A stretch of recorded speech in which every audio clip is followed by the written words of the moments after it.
Hello, everyone. It's been a long time. It's been a second. I want to explain what's been going on, where I've been, and how my Japanese is going. I did just record this a moment ago, but unfortunately, I had my headset plugged in, even though I didn't have it on me, and it was using the headset mic. It didn't record any audio. It was useless. Anyway, yeah. So basically, oh my god. Okay, I'm now 6 years into my Japanese learning journey, technically, from when I started learning with immersion, with immersive approach.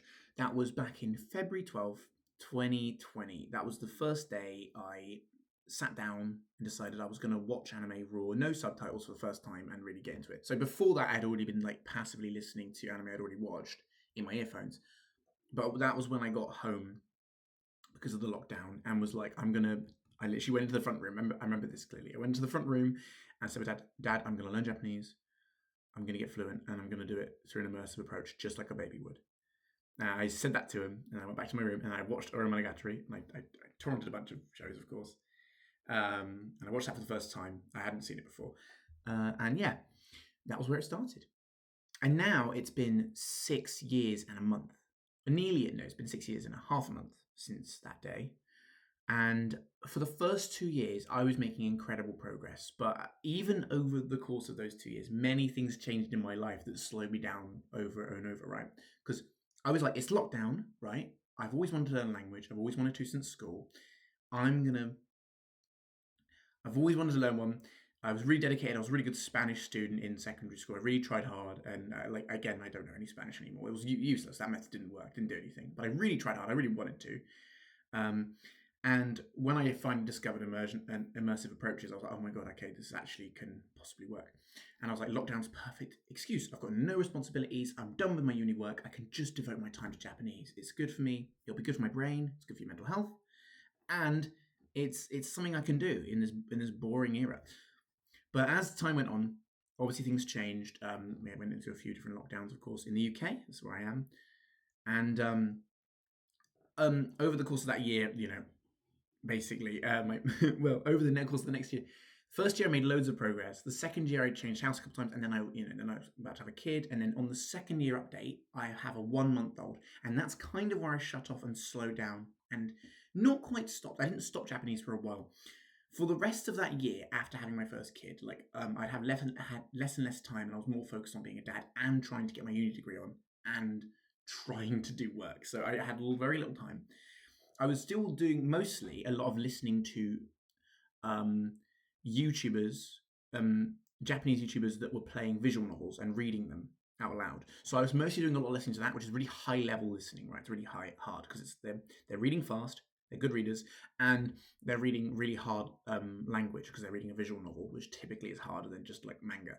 So that's it was really good listening practice for a while, and it was mostly passive. I wasn't really paying full attention to it a lot of the time. It was just there happening. So I did that for a lot, and I basically did that all the way up to December of 2022.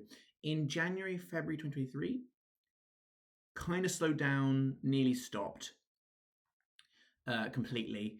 And then at that point, I think I was spending more time with my partner because I wanted to like not, I didn't want to neglect her. I wanted to spend more fun with her, and I didn't want like us to grow distant or anything. We haven't. We're still good. We're still cool. And then I had another kid next year. So finishing uni, doing a degree. So I did a degree, and then I was starting my job and getting good at that job, and then I had another kid. So then I had two kids to deal with, and that was even more stress and more time, and that's more work, and that was insane. That was insane. So I had a new young kid again, and I really just had like Japanese just kind of fell off a cliff. I was listening to Japanese music at work for a little bit up in early 2023, and then it kind of stopped. And then for most of 2024, and most in 2024, there were a couple of individual days where I like got an evening to do some Japanese immersion, and that was it. Like I got a couple days here and there, but for the most part, nothing. And in 2025, I watched one single episode of anime in the whole year. Well, the first episode of Dan to Dan was the only episode of anime I watched in 2025. I think I might have watched another one. I can't remember, but I remember like being like, I haven't watched an episode of anime in so long.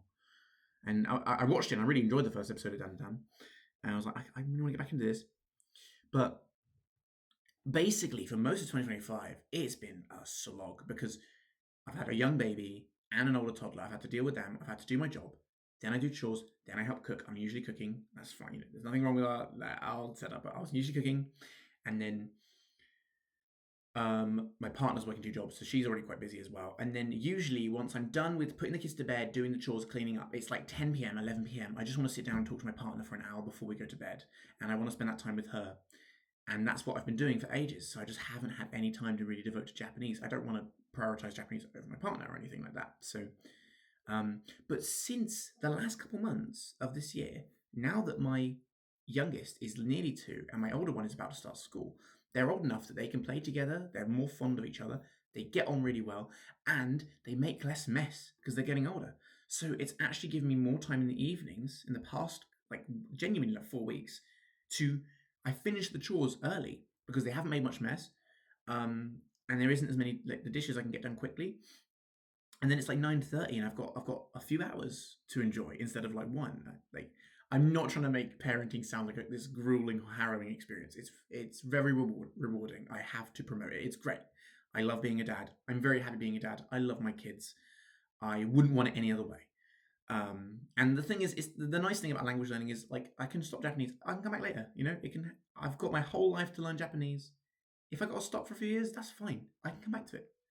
And that's what's happened since that like expanding moment or expanding like period in the evenings for me to have time. I'm like, I want to get back to anime and manga again. So I've read a couple manga.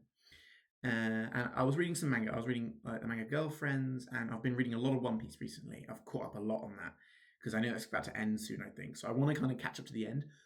But I've read 400 chapters of it, and then I started watching a few anime. And I'm like, you know what? I started watching Frieren because I'm really out of touch with 2020's anime. I have no idea like how good any of it is. I've not watched it all.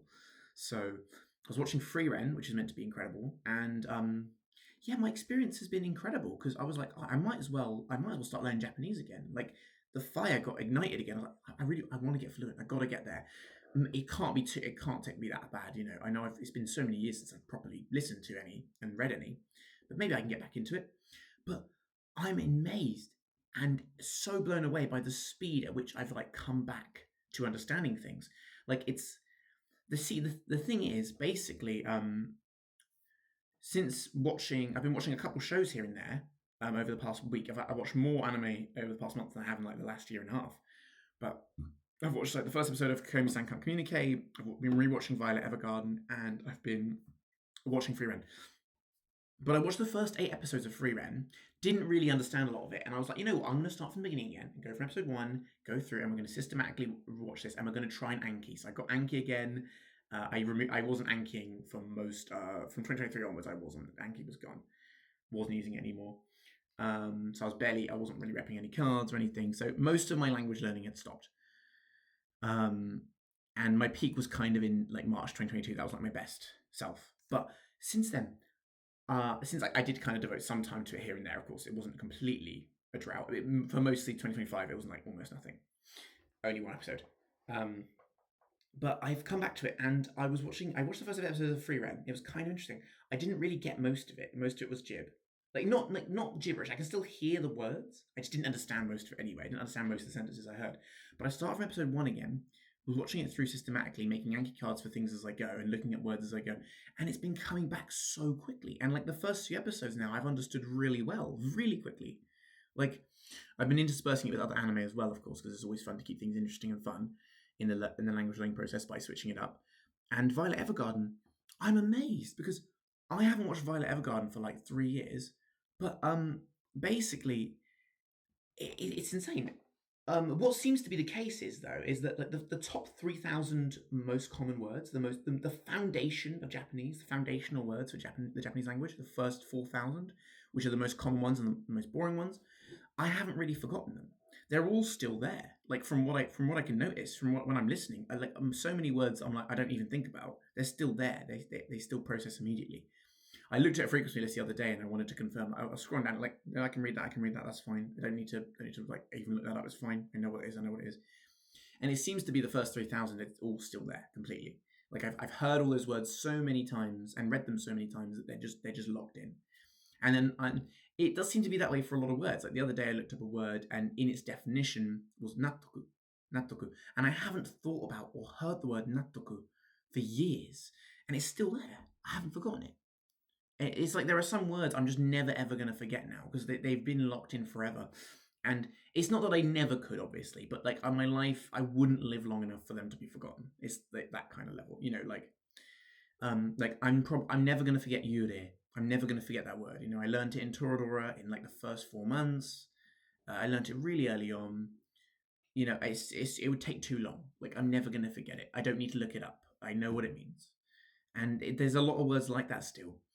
Even words that aren't in the top 3,000, words outside of that I learned still early on and then picked up and have heard quite a few times in many contexts. They're locked in.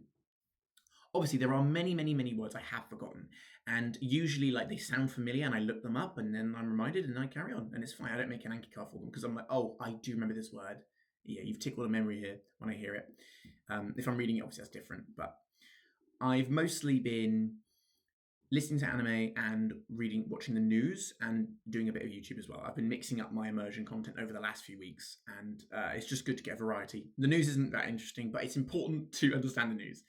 As a language learner, I feel like to be able to call myself fluent in Japanese, I need to be able to understand the news. So I've been watching Fuji News Network articles. I've got to be able to understand them fully, like to call myself fluent. I need to be able to understand that. I'm not fluent otherwise. And I've been watching those. I'm still picking up words out of those as well. I've got quite a few new words from news articles. I've got new words from anime. I'm in the fun period, and it's kind of fun because I've got the spark back. I'm enjoying the anime I'm watching, and I'm already at the point now where I just watched the episode 7 of Violet Evergarden, which is the episode where Violet goes and basically writes the letter for that guy who's like he lives out in the yashiki, like he has like a second house out in the wilderness, and he's lost his kid and he's writing a book and he wants her to help write a book. But there's a dialogue scene in this where he's describing the dialogue of the characters in the book, and I understood all of the dialogue that they were saying in the context of him describing their dialogue to Violet as she's typing it. And I'm like, wow, like I didn't understand this at all the last time I watched it, which was like years ago. And I'm getting it now. Like I completely understood like what their dialogue was, who was saying what. And that was a really cool experience watching this episode. I watched it just like half an hour ago. Got some words out of this episode as well. I've got 10 Anki cards for today, which is really nice. Basically, my goal is to try and make 10 cards a day for 10 new words. If I don't get 10 cards, I'm not going to hold myself. I'm not going to discourage myself or anything. I'm not going to be upset with myself. If I get 10 cards, that's awesome. If I get 5, that's fine. 0, that's fine. As long as I keep repping them in the morning, which is when I rep all my Anki cards, and maintain my knowledge. I just want to expand when I can and get the time. Because making Anki cards does take time, and that had to stop in the earlier periods, but it's come back now. So I understood loads from this episode of Violet Evergarden, like most of it. It's really satisfying, and I've heard a few new words from this episode already, like I didn't hear last time. And it's just so good. It's all coming back so quickly. I seem to be in that really fun stage where I understand most of what I'm watching again. I'm already back up to that level with anime, and then I can just learn new words as I go. And every episode has new words, so I'm at that fun stage where I know a lot, but I don't know. There's still lots I don't know. So I'm really looking forward to seeing how my progress improves this year. Even if I spend like an hour, less than 2 hours every day, it's not going to be a lot every day, but I will get time in every day. And I'm hoping that I can get back, and I want to get towards fluency in 2027. I want to say like I'm getting there, because I feel like I really haven't forgotten most of the foundations. So we can do this. I believe in myself, and I've just always wanted to, and I know I can, and I've got the fire in me, and it's fun because it's been so long since I've done it. So it's like kind of fun to go through the dictionary stuff again and like look at these words again and see the ways I can search through dictionaries and stuff like that. It's kind of fun to relearn all these the techniques I figured out back then in 2021 and 2020. So it's been really fun. And yeah, with I think I watched the first 8 episodes of Frieren. Didn't really understand a lot, and I watched it again. And I was going through it, and I was understanding more and more and more very quickly again. It was all coming back really quickly, and I could understand many more dialogue scenes I didn't realize the first time, which was literally like the day before or like a week before. So basically, what this has taught me is that like if you spent enough time, if you have gotten enough of that foundation, you can go a long period without it, for like over a year or something, and it will still mostly be there. Like a lot of the foundation will. And you can continue from then on, and it won't feel like too much of a drop. But I have had a drop for sure it's come back really quickly. Like over the course of this month, it's really bounced back. Um, so yeah, I'm really excited for where I'll be in 2027, and I will definitely give another update. I am still focusing on pitch accent a little bit. I'm paying attention to words here and there when I hear them. There are some words that I can hear the pitch accent for, so that's really satisfying. Like I can acknowledge it and hear it in some words. So I will keep practicing that as well as I go along. But I'm just so excited to get back into this and make more cards. Most of the words I tend to be looking up are beyond the 5,000 range in like most common. I've been actually checking them against like a frequency list for the most commonly said words, and they tend to be like anywhere from 5,000 to like 50,000. Like stupid, they're like kind of rare, quite rare. But it tends to be in that range. I did look up a word recently that I did seem to be in the top 5,000. So that was the first one in a while. That is quite a common word that I've somehow missed or forgotten. But yeah, it's going really well. I'm really excited to see where I'll be. And wish me luck. Have a good day.